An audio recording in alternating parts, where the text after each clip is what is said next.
Hi అండి, welcome to our channel. ఈరోజు recipe వచ్చేసి బీరకాయ ఎండు రొయ్యలు కోడిగుడ్ల కర్రీ. దానికోసం ముందుగా నేను ఒక పెద్ద సైజు బీరకాయలను 2 తీసుకున్నాను. అలాగే మీడియం సైజు ఉల్లిపాయలను ఒక 3 తీసుకున్నాను. అలాగే ఎండు రొయ్యలు ఒక కప్పు ఎండు రొయ్యలు. ఎండు రొయ్యలను శుభ్రంగా కడిగి 1కి 4 సార్లు శుభ్రంగా కడిగి పక్కన పెట్టుకోవాలి. ఇప్పుడు స్టవ్ ఆన్ చేసి ప్యాన్ పెట్టుకొని ఆయిల్ వేసుకొని పావు టీ స్పూన్ పసుపు వేసుకోవాలి. ఉడకబెట్టిన 3 కోడిగుడ్లను కూడా వేసి బాగా వేయించి తీసుకోవాలి.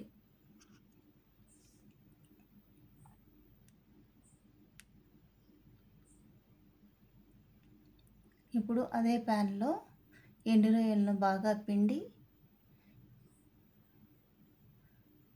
ఎండు రొయ్యలను బాగా వేయించుకోవాలండి. ఎండు రొయ్యలు సరిగ్గా వేగపోతే మనం కూర తిన్న తర్వాత డైజెషన్ బ్యాడ్ స్మెల్ వస్తుంది.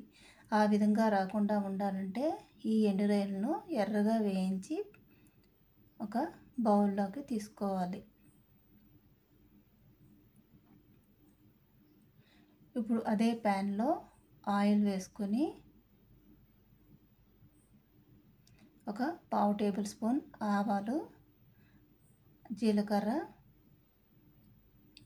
కట్ చేసి పెట్టుకున్న ఆనియన్స్ వేసి బాగా వేయించుకోవాలండి.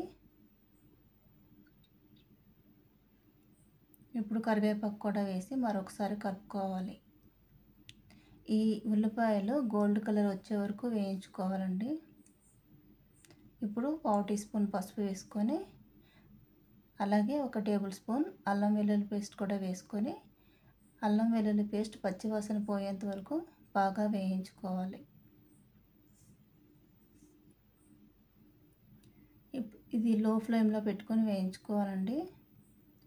ఇప్పుడు మనం కట్ చేసి పెట్టుకున్న బీరకాయలను కూడా వేసి బాగా కలుపుకొని ఆ బీరకాయలో ఉన్న వాటర్ అంతా పోవాలి కాబట్టి కొద్దిసేపు మూత పెట్టుకొని మగ్గించుకోవాలి. ఇప్పుడు సరిపడా సాల్ట్ కూడా ఇప్పుడే యాడ్ చేసుకోవాలి. అప్పుడు బీరకాయల్లో ఉన్న వాటర్ అంతా తొందరగా పైకి వస్తుంది. మనం మూత పెట్టుకొని ఈ బీరకాయలను మగ్గించుకోవాలి. చూసారా, ఇప్పుడు బీరకాయలో ఉన్న వాటర్ ఎలా వచ్చిందో ఈ వాటర్ అంతా కూడా ఇంకిపోవాలి. ఇంకిపోయి మంచిగా వేయించుకోవాలి. ఇప్పుడు కూరకు సరిపడా కారం వేసుకోవాలి. నేను ఒక 2 టేబుల్ స్పూన్ల కారం వేసానండి. అలాగే ఒక హాఫ్ టేబుల్ స్పూన్ ధనియాల పొడి, పావు టేబుల్ స్పూన్ జీలకర్ర పొడి వేసి బాగా కలుపుకోవాలి.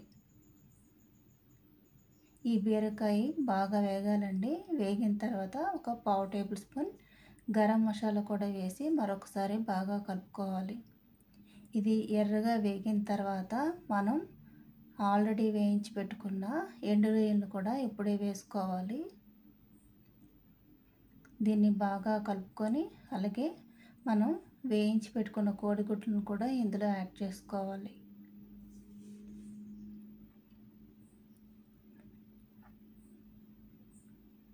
కోడిగుడ్లను కూడా బాగా వేసి కలుపుకొని మూత పెట్టుకుంటూ మగ్గించుకోవాలి. ఎండు రొయ్యలు కూడా ఉడకాలి కాబట్టి మూత పెట్టుకుంటూ లో ఫ్లేమ్లోనే వేయించుకుంటూ ఉండాలండి. ఇందులో వాటర్ వేయకూడదు. ఇలా మధ్య మధ్యలో మూత తీసుకుంటూ లో ఫ్లేమ్లో వేయించుకుంటే రొయ్యలు బాగా ఉడుకుతాయి. కూర కూడా ఎంతో టేస్టీగా ఉంటుంది. ఉట్టిగా బీరకాయ కూర తెల్లలేని వారు కూడా ఇలా చేస్తే చాలా బాగా ఇష్టపడతారండి. ఎండు రొయ్యలు బీరకాయల కాంబినేషన్ చాలా బాగుంటుంది.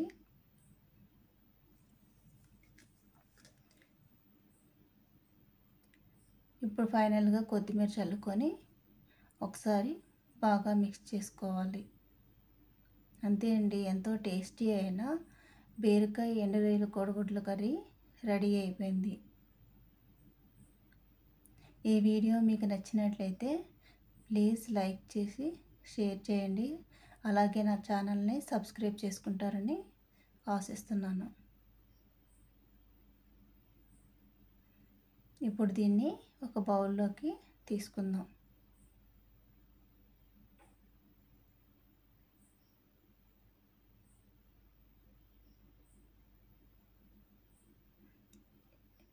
ఎంతో టేస్టీ అయిన బీరకాయ ఎండు రొయ్యల కర్రీ రెడీ అయిపోయింది. ఈ వీడియో మీకు నచ్చినట్లయితే please subscribe my channel. Thank you.